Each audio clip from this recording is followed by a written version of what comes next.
He had won the victory over himself. He loved Big Brother. Imagine being under surveillance 24/7. Imagine not being the master of your own mind. Imagine forced to tell a lie when you know the truth, yet you have repeated it so many times that you have believed the lie. Imagine living in a world where privacy doesn't exist, where language has lost its meaning, where love is treated as a crime, where history can be rewritten again and again. This is a story of 1984 by George Orwell. George Orwell wrote 1984 in 1949. It was supposedly a critique of Hitler and Stalin during World War II, and that is why maybe it was banned in numerous countries. What is totalitarianism and why does Orwell talks about it in such a bad light? Totalitarianism. I have written the definition right here. Totalitarianism is a system of government that is centralized and dictatorial and required complete subservience to the state. Well, what is this? In simpler terms, in totalitarianism, the government has complete power over citizens. Citizens are stripped of their power, and government controls everything. So, 1984, let's talk about the novel now. 1984 was written in 1949, as I have told you already. Okay, and it was not a prophecy, rather, it was a warning. A warning against what? A warning against totalitarianism. All right. And how does our author Orwell explore totalitarianism? The first line of this novel is very, very famous.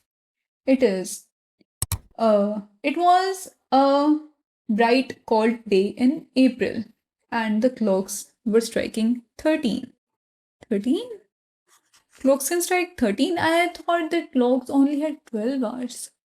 Did you know that it had 13 hours? Well, clocks do not have 13 hours. They are changed. Why? Because government wanted them to change. Our main character, Winston, he's under complete surveillance. Alright, but he does not know if he's being watched right now or not, because he could be watched at any time. In first chapter itself, we are told there was, of course, no way of knowing whether you were being watched at any given moment. How often, or on what system, the thought police plugged in on any individual wire was guesswork. It was even conceivable that they watched everything all the time. But at any rate, they could plug in your wire whenever they wanted to. You had to live, did live, from habit that became instinct, in the assumption that every sound you made was overheard and, except in darkness, every moment scrutinized. People in Oceania, the place where this novel is set in, were under complete surveillance. They lived in this terror that they might speak or they might do something that would hurt the party sentiment and they would be vaporized, unpersoned, removed, vanished from the face of earth, from the memory of your loved ones. War is peace, freedom is slavery, ignorance is strength. There are three classes in Oceania, and those three classes are outer party, the people who are under complete surveillance, just like our main character, our protagonist Winston.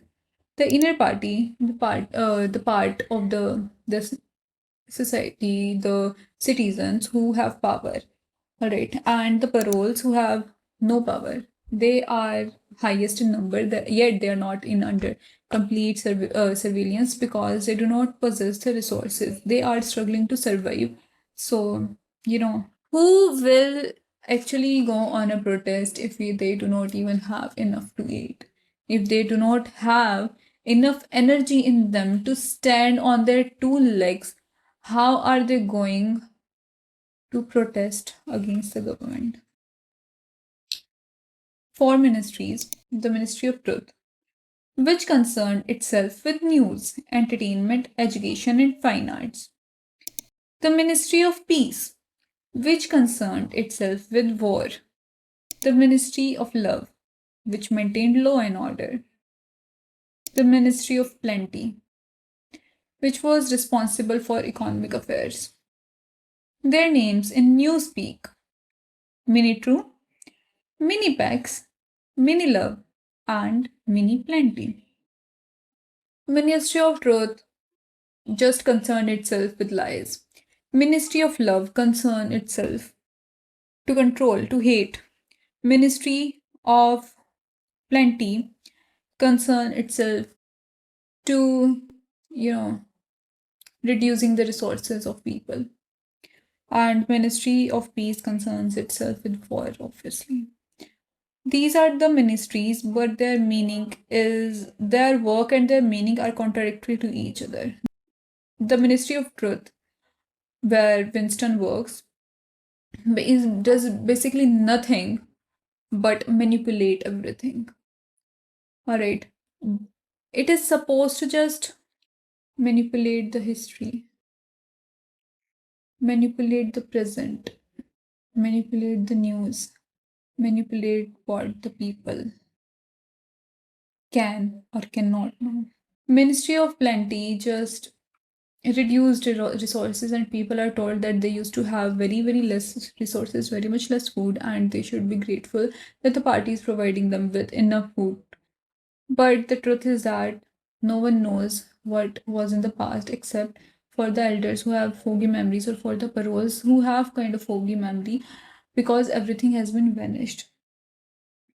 Newspeak is the language of the party, the language that party wants the people to speak. There are numerous words in Newspeak, such as thought, crime, double, think, or unpersoned. Alright, these are the words that are basically they are made to make the meaning clear. They are not made for a person to think. And thought crime, did you notice thought crime? Even thinking is a crime in our society of 1984. So, there is a famous quote by Aristotle where he says, if a proposition is true, it is true for all time. It means that if I got hit by a bus and was hospitalized, then that is truth, and I was hit by a bus and was hospitalized, it will be true forever. If my children in future will talk about that day, that would be still true. If I talk about it in like 80 years from now, it would still be true. I hope I live for 80 years at least. If anyone else says it, it is still true. But it is not true in our society of 1984. Why? Why in the world 1984 doesn't acknowledge the universal truth? Because of manipulation, because the big brother, the government wants people want to manipulate people. All right, that is why nothing is true. All right, everything can be altered, and there is no permanent truth. Individuality, there is no individuality whatsoever. And if you wanna get into the concept of individuality and dystopian society, I would also recommend reading Ayn Rand's Anthem.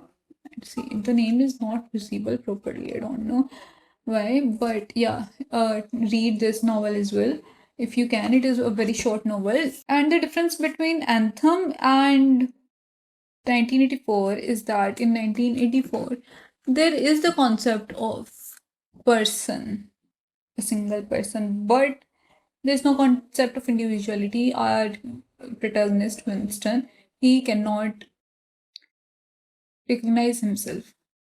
because government has removed every part of memory, every part of individuality, and every part of personal brand from him. He had won the victory over himself. He loved Big Brother.